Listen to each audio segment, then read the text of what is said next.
نماز میں تکبیر بھول جائیں تو کیا حکم ہے؟ نماز میں اگر اللہ اکبر کہنا بھول جائیں رکوع یا سجدے میں تو اس سے نماز پہ کوئی فرق تو نہیں پڑتا؟ نہیں جی، کوئی فرق نہیں پڑتا. تکبیر تحریمہ والا اللہ اکبر تو لازم ہے، اس کے علاوہ جو بھی جتنے بھی اللہ اکبر ہیں وہ سنت ہے، وہ فرض نہیں ہے. خواب نبوت کا 46واں حصہ ہونے کا مطلب. خواب نبوت کا 46واں حصہ ہے، اس کا کیا مطلب ہے؟ عمر صاحب لاہور سے. دیکھیں اس کا مطلب یہ ہے کہ اگر خواب سچا آیا، بعض دفعہ سچا خواب بھی آتا ہے، تو وہ نبوت کا 46واں حصہ ہے. یعنی خواب میں نبوت تو 100% وہی جو ہے نا، نبوت سے مراد وحی ہے، وہ تو 100% درست ہوتی ہے. لیکن خواب بھی کیا ہوتا ہے کہ آپ وحی کے 46 حصے کر دیں تو ایک حصہ جو صداقت ہے، سچائی ہے، وہ خواب میں پائی جاتی ہے. یعنی اس کو وحی سے کچھ نہ کچھ مناسبت ہے، تو اسی وجہ سے خواب سچے بھی نکل آتے ہیں. لیکن 100% نہیں ہے، کیونکہ 100% ہوتا ہے تو عین وحی بن جاتا نا، وہ تو پھر نبی کا خواب بن جاتا.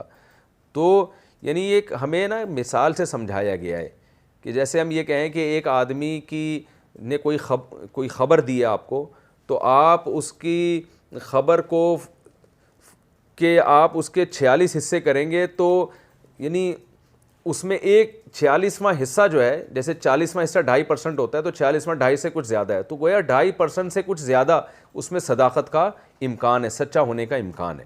تو یہ مطلب ہے حدیث کا.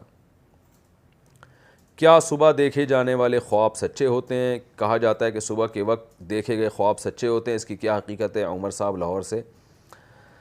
میرے علم میں کوئی ایسی دلیل نہیں ہے جس کی میں یہ ہو کہ صبح دیکھنے والے خواب سچے ہوتے ہیں. البتہ اتنا ضرور ہے کہ انسان جب سوتا ہے نا، تو جو رات کا پہلا حصہ ہے اس میں نیند گہری نہیں ہوتی، تو اس میں زیادہ تر جو خواب آ رہے ہوتے ہیں وہ آپ کے دن بھر کے خیالات ہی ہوتے ہیں.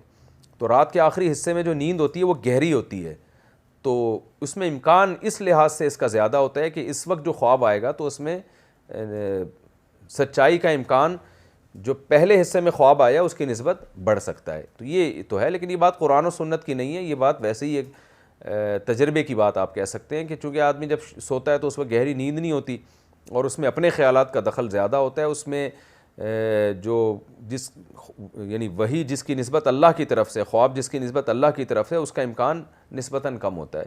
تو اس لحاظ سے یہ بات کسی حد تک درست معلوم ہوتی ہے کہ رات کے آخری حصے میں جب آپ گہری نیند میں ہوتے ہو تو اس وقت جو خواب آتے ہیں اس میں سچائی کا امکان زیادہ ہو سکتا ہے.